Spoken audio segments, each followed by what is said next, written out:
নমস্কাৰ, ষ্টুডিঅ'ত মই ৰুমি লৈ আহিছো আপোনালোকৰ বাবে এক বিশেষ খবৰ। মাজবাট বিশ্ব হিন্দু পৰিষদৰ বজৰং দলৰ ত্ৰিশূল দীক্ষা কাৰ্যসূচী। উত্তৰ পূৰ্ব প্ৰান্তৰ সহ সংযোজক মিলন কলিতা। চাওক আমাৰ এই প্ৰতিবেদন।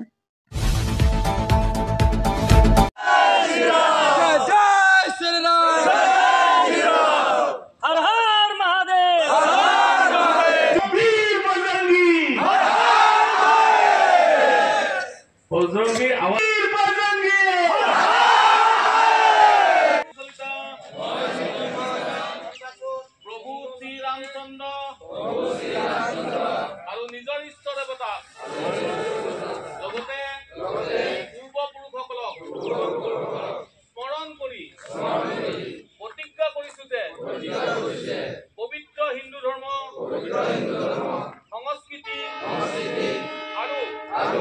हिंदू समाजर संरक्षण करी हिंदू राष्ट्र सर्वांगीण उन्नतिर कारणे मैं विश्व हिंदू परिषद बजरंग दলৰ अंश হৈছো।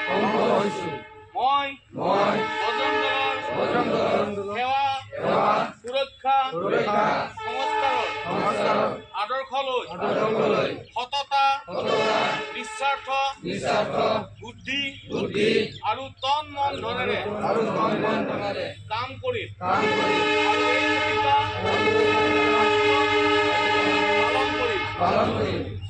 भारत माता की जय श्री राम।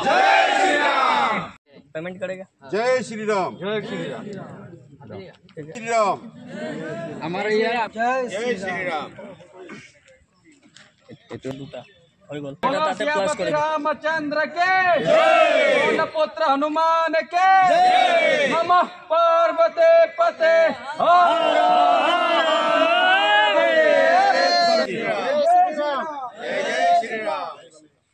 जय श्री राम। जय श्री राम। जय श्री राम। जय श्री राम।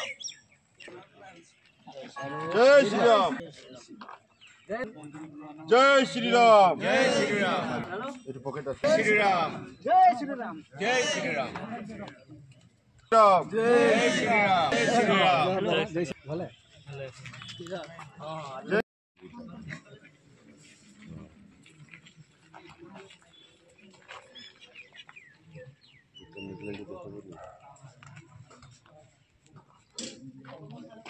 राम जय राम जय जय राम।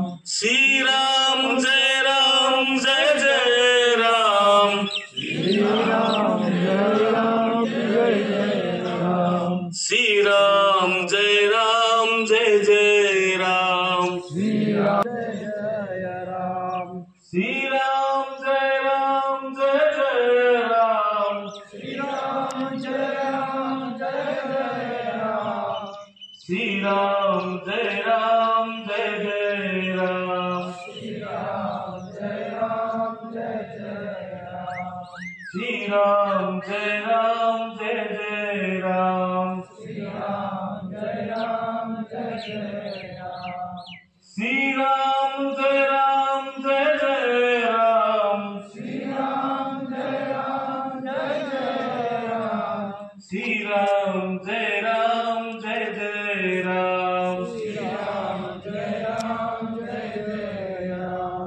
श्री राम जय राम जय राम जय जय राम। श्री राम जय राम जय जय राम। श्री राम जय राम जय जय राम। बहनों और सब कोई बोलो जय श्री राम। जय श्री राम। जय श्री राम। जय श्री राम। जय श्री राम। जय श्री राम। चमक रही तलवारें सबकी, चमक रही तलवारें सबकी, चमक रहा त्रिशूल है, चमक रहा त्रिशूल है। हिंदू को कमजोर न समझो, हिंदू को कमजोर न समझो, ये दुश्मन की भूल है, ये दुश्मन की भूल है। रब में रब और रब में राम, रब में रब और रब में राम। मिलकर बोलो जय श्री राम। मिलकर बोलो जय श्री राम। जय श्री राम। जय श्री राम। जय श्री राम। जय श्री राम। सब कोई बोलो जय श्री राम। जय श्री राम। जय श्री राम। जय श्री राम। श्री राम। शेरनी की नस्ल सियार पैदा नहीं करती, हिंदू की माँ गद्दार पैदा नहीं करती, कुत्तों के भौंकने से चीते मरा नहीं करते, श्री राम के दीवाने किसी के बाप से डरा नहीं करते।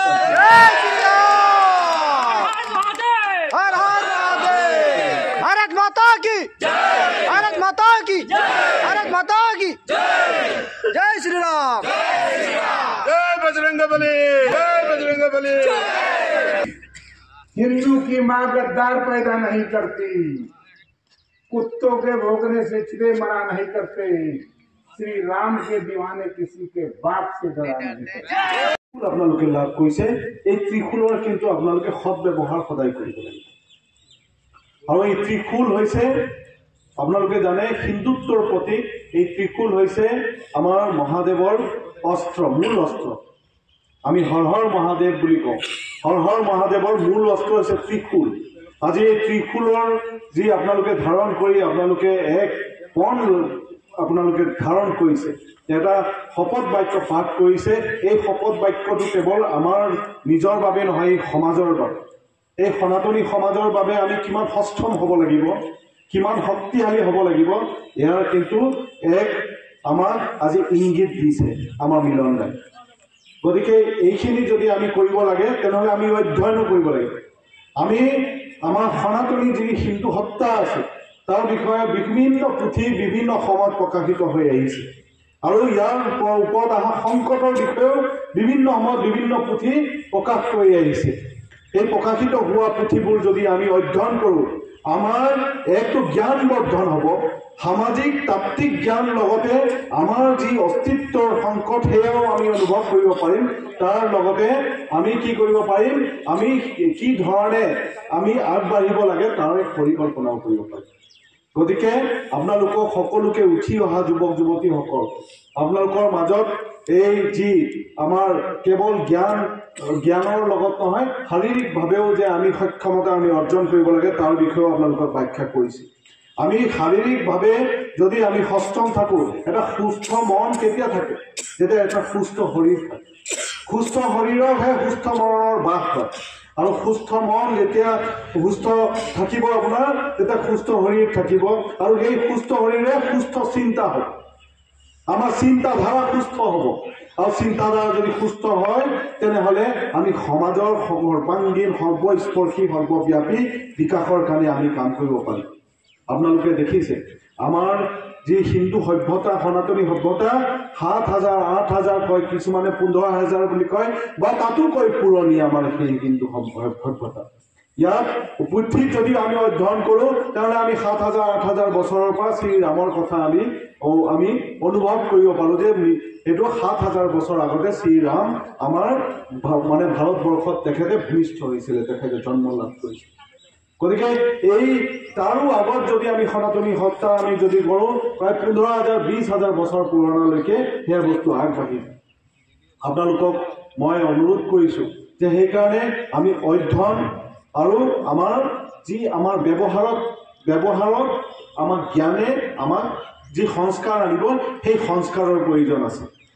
জ্ঞান গীতা, জ্ঞান গংগা, এনেকুৱা ধৰণৰ কিছুমান ভুৱা কিতাপ কিছুমান ওলাইছে, য'ত আমাৰ ধৰ্মক বিকৃত কৰি দেখুওৱা হৈছে। সেই কিতাপো আমি ক্ৰয় কৰি পঢ়িছোঁ, কিন্তু আমাৰ যিখিনি আচাৰ পদ্ধতি সেইখিনি আমি কোনোদিন পালন নকৰোঁ। আমাৰ ধৰ্মত সকলো আছে, বেদে আমাক সম্পূৰ্ণ দি থৈ গৈছে, বেদৰ পৰা সম্পূৰ্ণ দুনিয়াই জ্ঞান পাইছে। আনকি আজি য'ত মহাকাশত গৈছে, পাৰমাণৱিক অস্ত্ৰ বনাইছে, যিমান যি বনাইছে চব জ্ঞান বেদৰ পৰা আহৰণ কৰা হৈছে। আৰু আমি কি কৰিছোঁ, ল'ৰা ছোৱালীক কনভেন্ট স্কুলত ইংলিছ পঢ়িবলৈ পঠাই দিছোঁ, কিন্তু আমি সংস্কৃত শিক্ষাত কেতিয়াও গুৰুত্ব দিয়া নাই।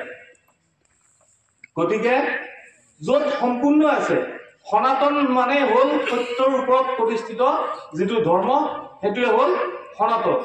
আৰু বাকী একো ধৰ্ম নাই পৃথিৱীত, বাকী একো ধৰ্মই নাই। এটাই ধৰ্ম আছে, সেইটো হ'ল সনাতন ধৰ্ম, সেইটো হ'ল হিন্দু। যিবিলাকে আমি সনাতন ধৰ্ম ধাৰণ কৰোঁ তাক কি কয়, হিন্দু বুলি কয়, বুজি পালে? গতিকে বাকীবিলাক হ'ল একোটা মজহব। মজব মানে এজন মানুহে মতবাদ যি প্ৰচাৰ কৰি থৈ গৈছে তাকে মানি পেলাই এজন মানুহে যি মানে তাৰ পিছত চলি গৈ আছে সেইটো হ'ল মজব। আমাৰ বেদ কোনে লিখিছিলে কোনোবা ক'ব পাৰিব নেকি? কিন্তু বাইবেলখন কোনে কৈ থৈ গৈছিলে বা কোনে লিখি থৈ গৈছিলে সেইটো আমি ক'ব পাৰিম। কোৰাণখন কোনে লিখিছিলে সেইটো কথা ক'ব পাৰিম। কিন্তু ইণ্টাৰেষ্টিং কথা, কোৰাণৰ গোটেই বাণীবিলাক হজৰত মহম্মদৰ বাণী বুলি কয়, কিন্তু হজৰত মহম্মদ মৰাৰ 250 বছৰ পিছতহে কোৰাণ লিখা হৈছে। গতিকে সেই ধৰ্মীয় মতবাদত যিবিলাক গৈ আছে সেইটো হ'ল মজহব। আৰু আমি যি পালন কৰি আছো ধৰ্ম সেইটো হ'ল সনাতন ধৰ্ম। গতিকে এই সনাতন ধৰ্মৰ ভাৰতত আমাক ইমান অত্যাচাৰ হ'ল, আমাৰ ওপৰত ইমানেই অত্যাচাৰ হ'ল যে আমি আৰাধ্য দেৱতাৰো মন্দিৰটোৰ কাৰণে কোৰ্টত কেছ কৰিবলগীয়া হ'ল। তাৰ কাৰণে 1,25,000 কৰ সেৱকে বলিদান দিব লগা হ'ল। তাৰপিছত আমি আমাৰ আৰাধ্য দেৱতাৰ মন্দিৰ ঘূৰাই পাম। মোৰ কথাবিলাক বুজি পোৱাত অসুবিধা হৈছে নেকি? গতিকে বজৰং দলৰ আমি আজি কি লৈছো আজি আমি কি ললো? হাতত ত্ৰিশূল লৈছো। কিয় দৰকাৰ বাৰু? আমাক অস্ত্ৰৰ কিয় দৰকাৰ? আমাৰ বেছিভাগ মানুহৰে ঘৰত সাপ ওলালে মাৰিবলৈ লাঠি এডাল নাথাকে, বাকীটো বেলেগ কথা।